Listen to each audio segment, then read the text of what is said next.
하수도법입니다. 하수도법은 넓은 영업장이 입점할 경우 하수도 용량에 따라 입점이 제한되거나 하수도 원인자 부담금 등 많은 비용이 발생할 가능성이 있어 확인이 필요합니다. 이번에 다룰 내용은 상하수도 중에서 하수에 대한 내용입니다.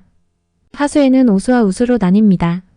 하수관거에는 분류식과 합류식으로 나뉘며 분류식은 정화조가 없으며 하수도 원인자 부담금이 부과됩니다. 합류식은 오수와 빗물이 함께 흐르는 관거로 정화조와 오수 처리 시설이 있습니다. 업종을 신규로 입점시킬 경우 정화조 용량을 계산하여 용량이 초과되면 중개를 하면 안 됩니다. 정화조 용량 계산은 아래의 수식으로 계산을 합니다. 여기서 오염계수의 경우 국가법령정보센터에서 건축물의 용도별 오수 발생량 및 정화조 처리 대상 인원 산정 기준표를 확인하실 수 있습니다.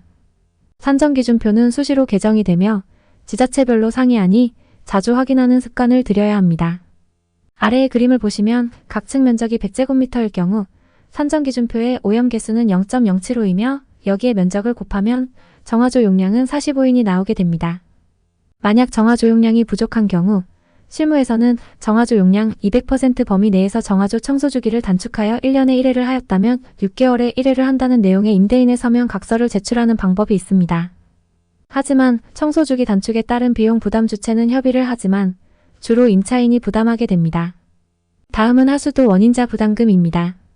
건물 준공 시 최초로 건축주가 1회 납부하게 되고 이후 새로운 임차인 입점으로 오수 발생량이 증가하면 증가할 때마다 증가분에 대한 원인자 부담금을 납부하여야 합니다. 다만 10톤 초과분부터 원인자 부담금을 납부하고 10톤 미만인 경우 납부하지 않으나 누적분으로 계산하여 납부합니다. 따라서 오수 발생량 누적분이 있는지 중개 시 반드시 관할 관청에 문의하여 확인하여야 합니다. 하수도 원인자 부담금은 현황상 부담입니다. 업종이 바뀔 경우 수시로 발생합니다.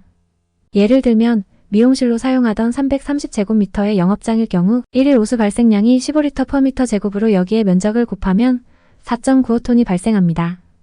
여기에 고깃집을 신규 입점하는 경우 1일 오수 발생량이 55리터/제곱미터가 증가하는데 여기에 면적을 곱하게 되면 18.15톤이 발생하게 됩니다. 하수도 원인자 부담금은 늘어난 하수 증가량에 지자체별로 다른 톤당 금액이 적용됩니다. 예를 들어 탄천의 요금이 적용하면 1,750여만 원이라는 엄청난 비용이 발생할 수도 있습니다. 상가 중개를 하는 경우 넓은 매장의 경우 하수도 원인자 부담금이 발생할 수 있다는 내용을 꼭 설명해 주시는 것이 좋습니다. 마지막으로 하수도 원인자 부담금을 내야 하는 유무에 대한 표를 정리했습니다. A 영업장에서 G영업장으로 입점 시 13톤의 하수 증가량을 발생시켜 13톤에 대한 원인자 부담금을 납부하게 되었습니다. 이후 B가 H 영업장으로 입점 시 3톤을 발생시켰지만 10톤 미만으로 원인자 부담금을 납부하지 않았고 3톤에 대한 부분은 누적됩니다. 이후 C가 I 영업장을 입점시키며 15톤을 발생시켜 15톤 전체에 대한 원인자 부담금을 납부하였고 앞서 H영업장의 3톤은 그대로 누적이 되어 있는 겁니다. 전체 부담을 하였다고 하여 초기화되는 것이 아닙니다. 그 다음 D가 제2영업장을 입점하며 5톤의 하수량을 발생시켰지만 기존 누적분 3톤과 현재 발생시킨 5톤의 하수량을 합하면 8톤이 되므로 납부를 하지 않게 됩니다. 여기서 E가 K영업장을 입점하면서 7톤의 하수량을 발생시키면서 기존 8톤의 하수량과 합산하여 15톤이 되지만 10톤 초과분인 5톤에 대해 납부를 하게 되고 누적분은 초기화됩니다. 즉 0톤이 됩니다.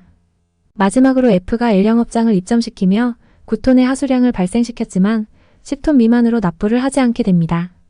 누적분의 확인은 이렇게 계산하지만 항상 담당 구청에 직접 문의하는 것이 가장 정확하며 비용도 문의하는 것이 가장 좋습니다.